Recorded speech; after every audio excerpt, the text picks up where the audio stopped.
I'm Snoop Dogg, and I'm giving up smoke. I know what you're thinking. Snoop, smoke is kind of your whole thing. But I'm done with it. I'm done with the coughing and my clothes smelling all funky. I'm going smokeless. Solo stove, fixed fire. They took out the smoke. Now you can have a nice blaze without any clouds ruining your day. Go smokeless. Go to solostove.com. Tell them Big Snoop Dogg sent you. Discover, this is Daniela. Hi, it's Jennifer Coolidge. I just want to thank you for making me feel so special. I earned cash back on debit for my dinner party groceries. That's great, but with Discover Cashback Debit, we give everyone cash back on everyday purchases. Anything else I can help you with? Do you like asparagus and mushroom sorbet? I've got leftovers. Introducing Discover Cashback Debit, a checking account with cash back. It pays to Discover. Eligibility and terms at discover.com/cashback debit. Discover Bank, member FDIC. Here's Kevin Saal, the athletic director at Wichita State University. Kevin, welcome. How are you? I'm doing well. Good afternoon to you. Hope you guys are doing well. Thanks for having me on again. Yeah, you bet. So we watched the Shockers in Myrtle Beach. They won 2 of their 3 games there. Were impressive in 2 of their 3 games there. And the other game, it kind of got away from them against Liberty. So you watched those games, obviously. What did you come away thinking? You know, we could talk a long time about that. I was really impressed with, I think, process-wise, and there's some elements that obviously our Shocker Nation doesn't see or can't see that goes on behind the scenes in terms of preparation. And I would tell you, Bob, you probably would laugh at me for saying this because our administration hired him and there's a bias that's associated with that. But if I take my AD hat off and just talk to you about somebody that's been around a bunch of coaches for 25 years, the preparation is next level. It's unique. It's different. Capture a lot of details, the scouting, the video. It's a combination of it's instructive, it's informative. There's accountability that's a part of it. There's some whole person development that goes on, and our guys will be challenged in those spaces. And I thought they responded really well. The St. Louis games, in terms of the discipline issues that occurred within that Liberty game. And so, anyway, I was really pleased with the way they responded. Obviously, all of us wanted to come home 3-0, 2-1, and 5-1 overall is certainly a good spot to be, and we'll continue to get better. But really impressed with Paul, his staff, and the entirety of the staff in terms of how they all work together. Toby Lane did an awesome job with all the logistical pieces of the trip, and our assistant coaches and the GAs and the students that are involved in what we're doing. There's a lot of synergy going on with the staff, and so I guess I would leave it that way, and happy to entertain any other specific questions. But the process that's going behind the scenes certainly gives me a lot of confidence in terms of where we're headed. Before Jeff's question, I did remark to him yesterday that Liberty has the look of a team, in my view, that could make a run in the tournament. I think they're very well coached, and they have some very highly skilled players. That's my thought on it. I agree with you. And I don't want to come across like we're making excuses, because obviously we had opportunities to win that game. I think we got out 11-5 early.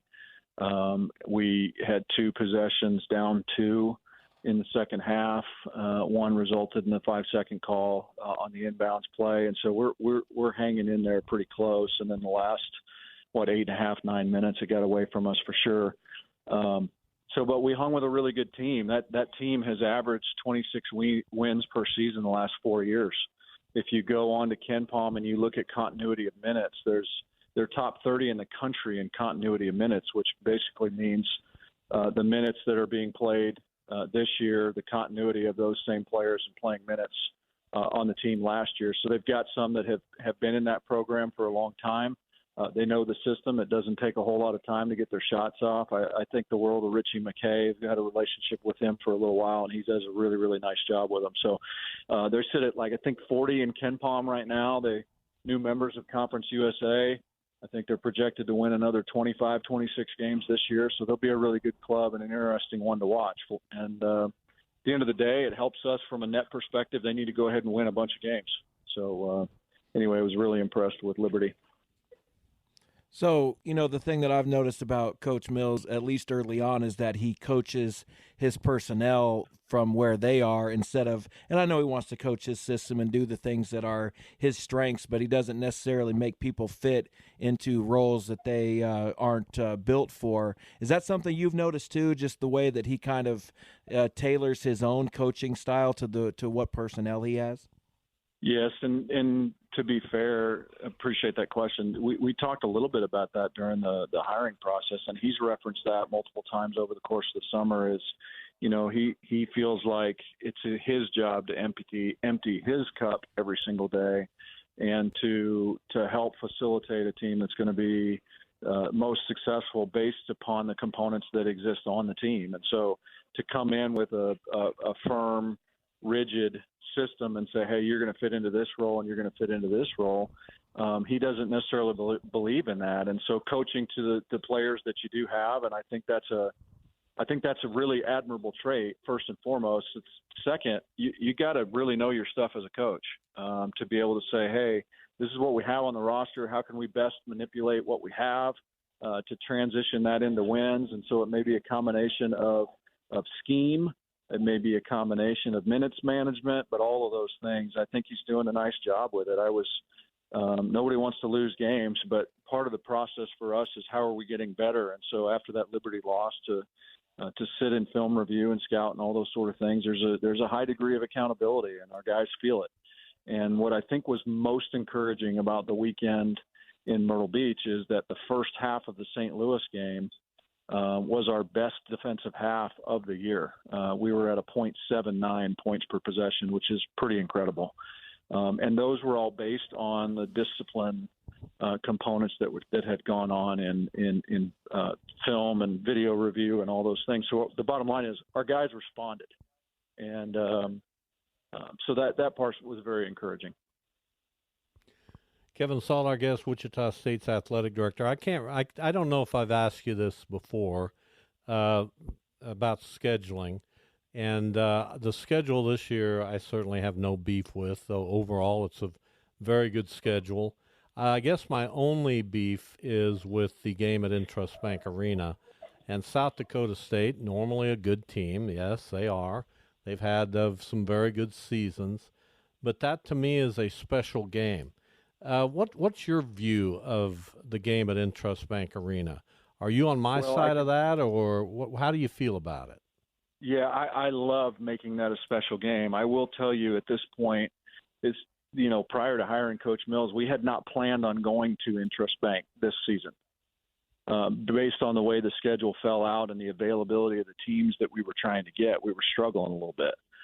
And so we actually had a third party, and I think I shared this with you guys on our show. We had a third party promoter that came to us and said, hey, I'd like to do a game in Intrust Bank. And of course we were interested in opponents.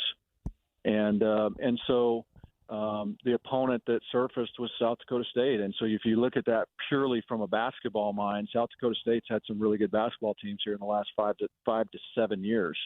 And so our thinking was, absolutely. We'd love to be able to do that to continue to get into Intrust Bank. Now, it's not Oklahoma, Oklahoma State, Kansas State, those teams that we have played here recently. But it is a third-party game. It's not a Wichita State game. And I think that's a subtle nuance that maybe some folks aren't familiar with. How has scheduling changed with NIL? Because it sounds like, and you can correct me if I'm wrong, that the game against KU is kind of partially, if not completely, due to an NIL collective and things like that. So has that fact opened up other avenues for scheduling? Is it maybe less about, top 100 wins and more about what it is with KU, raising money and finding creative ways to contribute to NIL? Yeah, Jeff, I appreciate the question. I think you got to be careful when you start talking about, we do collectively, about games being quote unquote for NIL. At the end of the day, the entities that put on those games, they're going to voluntarily or not support local collectives. And so there's certainly an element of that. And those are third-party relationships, that we as an athletics department don't dictate, we don't get in the middle of. But at the end of the day, if they're willing to help, certainly that's helpful to all of us. The KU game was really about trying to put together a relationship that hasn't existed in 32 years in the regular season, to see if we could get to some aspect of a regular rhythm with that. And so I had a chance to go up and sit down with the administration at KU. It's probably been a little over a year ago, and we ping-ponged the idea back and forth a little bit, and we got to a good spot. And certainly we'll continue discussions about doing that again. And so I think first and foremost, it was just okay, we've got two parties that are willing to do this. Let's go ahead and talk about it. And then there was the where, and then what's the rhythm look like, and who's putting it on, and who's the third party, and all those things. And so we've got both those games in Interest Bank. Now, the K-State game is technically K-State's game, whereas the Kansas game is a neutral party put together game. So we'll continue to explore Both those in avenues. Kansas But City. to answer your original question, scheduling has become much more difficult given the transient nature of players with the transfer portal. Both of those games, by the way, are in Kansas City, right? That's right. Yep. KU and We K-State play Kansas this year. State on December 21st in T-Mobile. That one's at 7:30, and then we play Kansas on December 30th at 3 p.m. Right. in T-Mobile. So I may before have we let you go, and misspoke. we're I talking with apologize. Kevin Saal, the athletic director at Wichita State. How important is it to get your games on the ESPN platform and not ESPN Plus, but one of the others, or another major college basketball network? And are you optimistic about the American being able to retain those opportunities on the ESPN platform? Yeah, I'm really encouraged. At the end of the day, exposure is really important, obviously, to the university. It's one of the reasons why athletics is the front porch of a university. It may not be the most important aspect in a university, but it is important because it's a window. And so when you start talking about TV coverage, I looked at it while we were in Myrtle Beach this year, guys. Obviously, we have 31 games. 30 of those are broadcast in some form or another. 17 are on what we call linear TV, and I know that you guys understand what that is, and maybe not all the fan base does, but linear TV, I think, is best described as the old cable channel networks like CBS, ESPN, ESPN2, ESPNU.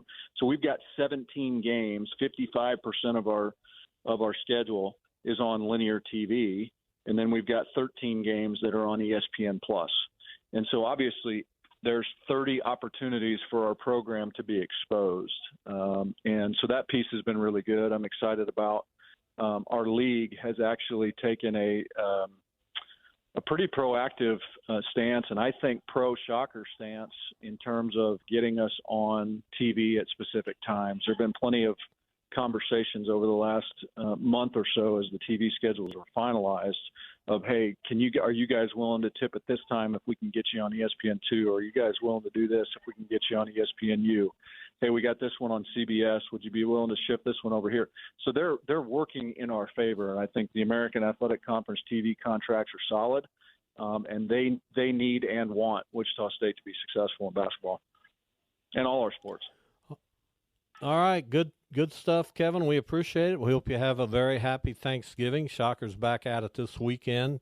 We appreciate your time. Absolutely. Thanks for having me on the show, and best to your families. You guys also have a great Thanksgiving, and go Shockers.